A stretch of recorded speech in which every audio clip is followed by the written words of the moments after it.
Welcome back, everybody, to another episode of Not Funny Guys Presents Go Team Venture. And we are at Season 7. It's already feeling bittersweet. But we have also jumped ahead 2 years. So when we last left when Red Mean stops, it was March 20th, 2016.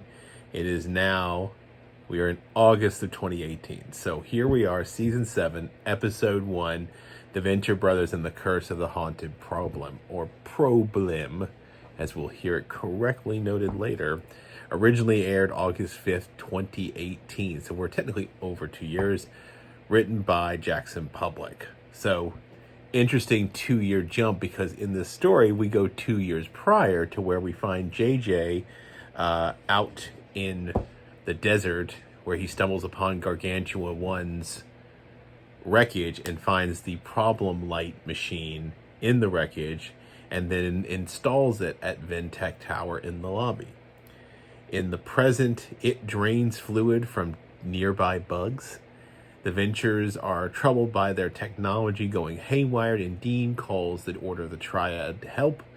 Rusty's not happy about this. Rusty, of course, asks Pete to trace the source of the issue on the tower's computer, but a possessed helper attacks him. Billy tells the old Team Venture when he goes home the issue, and they hurry to Ventec Tower. Hank is continuing his relationship with Serena, despite Widewell's efforts to keep him away, deciding to win Widewell's to his side in his honor by infiltrating his house, disguised as a villain, his Enrico Matase character, and offering his service. Widewell agrees so long as he kills a captured monarch dressed in his blue Morpho outfit. The Order performs an exorcism in the lobby of and the problem light turns on. Then they open it just as the old Team Venture arrives, revealing what is barely left of Jonas Venture Sr. It's basically his head and not much else. He's apparently attached inside the building. Team Venture explains that the light exists to keep Jonas alive, and before Rusty can talk to him, Pete runs in with an axe to cut the main line, causing the tower to shake as if it's trying to move. Now, keep in mind that this is sort of a 2-part, almost 3-part episode series, so what we get here will be picked up again at the end of the next episode, where we kind of get the flip side point of view things, because we don't know how the Blue Morpho ended up in Widewell's control, and a few other things that are kind of problematic. But going into the deconstruction, the insights for this episode, we have, of course, there is a weird, creepy statue that's there at the site when they find Gargantua 1. JJ is not put off by it at all. He said if he was more like Robert Langdon, which is a direct reference to Dan Brown's works, his novels, particularly the Da Vinci Code, which most people, he's the protagonist character in those. We see that part of Hatred's new job is that he's also a tour guide. So he's very well versed in all the artifacts that are in the lobby. So the whole building has been taken over like in Poltergeist. Music playing, imagery, lights, electronics going off haywire, hologram alarm of JJ, his alarm clock's gone nuts. Everyone ends up in the panic room. Even Brock is shook by this. All except Hank, who is off at Serena, is spending time with her, getting intimate. Or as close as he can get. Rosie, there's a joke where she's like, she almost got his pants off or something like that time. Rusty won't believe it's supernatural at all. He is into science-splaining this, the whole thing. This goes back to that episode where he and, was it the Curse of the Mummy Temple one? I think way back in like season 1 or season 2, where he and Dr. O had a science versus... I think it is season 2. Science versus magic off. Yeah, similar to that one. So he puts Billy and Pete into charge of trying to figure out. Pete, of course, is making movie references to like the old Hackers film with who was in the Angelina Jolie, and one guy who she eventually, her co-star in that one, she eventually was married to. And Pete also notes that it's very much not as glamorous as it looks in movies. Being a hacker, it's mainly typing. Pete hears a song, recognizes it's from the movie Sharky's Machine soundtrack. It's Street Lights by the Crusaders. Now, this is interesting because if you remember your lore all the way back to episode 2 in season 1, Careers in Science, this starts to connect. And as I was saying, this all ties back to Gargantua 1. And this whole thing where the problem light came on, but remember that Colonel Manstrom was telling this whole story about Sharky's Machine, the movie night in the bay and the doors opening and some sort of disaster. Of course, we also learn once Hank comes back and he reveals that he's going after Serena, she's the daughter of a bad guy, he's the son of a good guy. Hatred relates to him, saying that Princess Tiny Feet, his ex, her father was a superhero. Dr. O and the Triad do show up because Dean calls them. And they help put on a seance to expel the haunted spirits. They make a magical circle in the lobby, make everyone dress up. Meanwhile, Billy has decided he's out of here. He goes home. Pete is trying to get into the computer, went back into the computer hack when he is attacked by the possessed helper.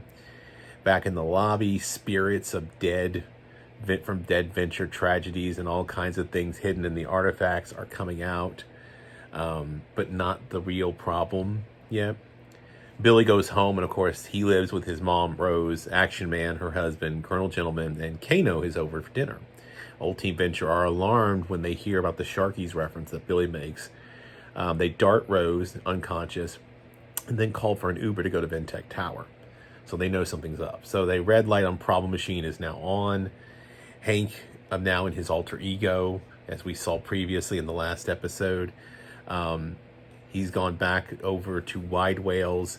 He thinks he knocks out the crew in this whole thing. We were just talking about this one, but he basically is ordered to kill the Monarch/Blue Morpho in the pool room. Find out the Problem Machine is really a pro-BLIM machine, standing for Progressive Pro Biological Life Extension Module. Old Team Venture was given orders they put Jonas Sr.'s body in here. Never thought he'd regain consciousness. Dean also almost lets it slip, the whole thing about the light coming back on back in Careers in Science, but Rusty cuts him off. Jonas Sr. now awake. Pete, looking all crazy, comes in there, cuts the line that Jonas Sr. is hardwired into the building, and the whole building starts to shake. This of course, leads us back to our cliffhanger. So, like, subscribe, and now we're going to go ahead and roll right into episode 2.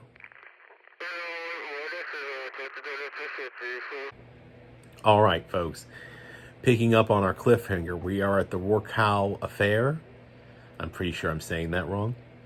Originally aired August 12th, 2018. And now we have ourselves, this one's written by Doc Hammer. So the two co-creators taking sides of its same story. So this time we start with 21, waking up late for his going to help the Monarch with an attempt at Wide Whale's life, getting the Monarch captured in his Blue Morpho costume. Wide Whale unmasks him, of course, and reveals that his brother is Dr.Dugong, who we've kind of known, and that he's planning to kill the Monarch for revenge. With the pressure from the guild mounting to capture Blue Morpho, 21 tries to reveal the truth to Dr. and Mrs. the Monarch, but finds that the Morpho cave has been replaced with an ordinary basement for somehow. They go to see Red Death. He does reveal the whole scheme that they've been dressing up.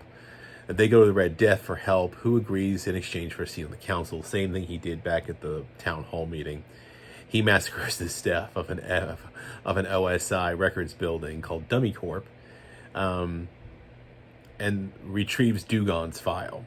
As Wide Whale orders Hank to shoot the Monarch, 21 men under Mr. Monarch stop him, and Red Death bursts in with the penthouse with Dugong, regenerated from his use of the starfish DNA in his system, getting Wide Whale to stop. Post credits, the group watches someone driving the Blue Morpho's car, wearing his outfit, emerges on Ventec Tower. The Monarch gleefully realized that he's now been exonerated. And of course, the building is commented on as it looks like it's trying to walk. So getting into the deconstruction of this one, of course, largely mirrors what we saw in the first episode. Different points of view this time. We get different halves of the same story. 21 really we open with 21's really freaky dreams, which the wandering spider, 24, the original blue morpho are all in it. It's very weird, very Freudian. And then of course he goes around sniffing everything as he's in a hurry because he's late and he's overslept his meeting to help the monarch. And one of the things he does sniff is 24's glove. He'll later reference this as one of the strangest things he does to the Red Death. So he's running late.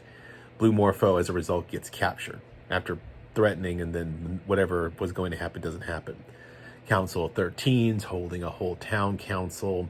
Looks like they're in some classroom, honestly, about the Blue Morpho threat. This is the first time Red Death offers to capture the Blue Morpho for a seat on the council. He knows of course, he already knows who he is, so this is kind of like an easy one for him. Wide Whale and his henchman Rorqual make fun of the whole using masks thing. Like, really, we don't know who that is? And they know the Blue Morpho is the monarch. Wide Whale then ended up going on about his own origin. Very much like the Incredible Hulk, he put himself in a machine and experimented on himself kind of thing. And of course, the experiment's gone wrong. His brother Doug was also involved in the accident. And that's how he became Dr.Dugong, and how Wide Whale became who he is. And of course, he also knows that Monarch killed him. False findings. There's a false finding of what they think is the Blue Morpho, and it's just a guy in a costume. And 21 identifies it. 21 then kind of comes clean for quite a bit to Dr. Mrs. the Monarch about the whole situation. Tries to show her the cave, but like for some reason it's not there. It's a fun one. Go to Red Death at his home. Red Death offers them the help for the place in the council. He then helps them on a raid of he tells them, actually, he's giving this order. He offers to help them go raid the dummy corp to find out about the files. And when they're there, he and 21 start exchanging stories, and he happens to have a ticket stub. And that ticket stub is to the movie night on Gargantua 1. He was there back in the day on that night that was talked about in Careers in Science, the Dark Sharky's Machine movie night. And he was there with a group of people infiltrating, and then a bunch of them all died. He was wearing a helmet because his face can't be disguised. But he basically tells this sort of horrific story of people dying from asphyxiation in space.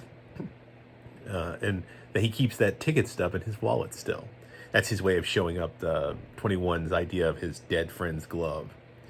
And so they find the files in the OSI. They go then find Dugong in OSI protection.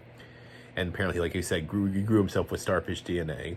Dr. and Mrs. the Monarch knocks out Wide Whale's guards. These are the same ones that Hank in episode 1 found unconscious, thinking he had taken him out by drugging the pizza.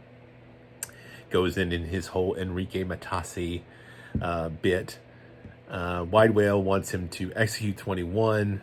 21 then, dressed up as Kano, talks him out of it because they used to be pals. They did that whole getting trapped in the insane asylum bit.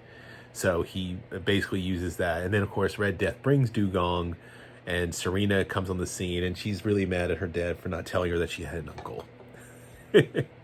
And then they witness the Ventex tower looking like it's trying to move.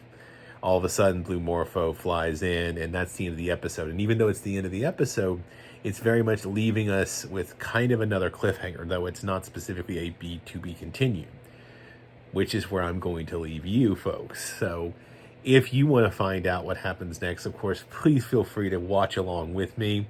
But you also may want to know that next time we'll be covering our episode 3, Arrears in Science, where we'll get some resolve, and the high cost of loathing. So we're going to get some resolution to these strange little mysteries, but we do have to wait. So in the meantime, please like, follow, share, all that fun stuff. If you're interested in checking out our movie podcast, it's notfunnyguys.offthereels@gmail.com. You can write to us, but if you look up Not Funny Guys Present Off the Reels, our podcast is out there. We're currently in the middle of our Saoirse Ronan little mini season, 3 episodes. We're having fun with that one. We've done Hannah so far, and we did Little Women, the 2019 one, and we'll be doing Lady Bird. So that will be coming. The Lady Bird one will be coming out next week. The other 2 are already out. You can always go back and check our back catalog. We've looked at Wes Anderson. We've done the Fast and Furious franchise. Don't get me started on that. But yeah, we've done a lot of stuff. And then we did an entire 2023 on nothing but Marvel.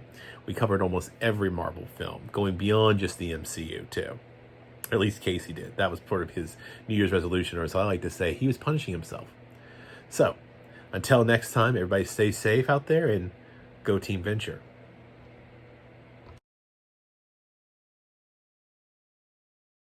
Say not funny guys again. Not funny guys again. No, can you say not funny guys?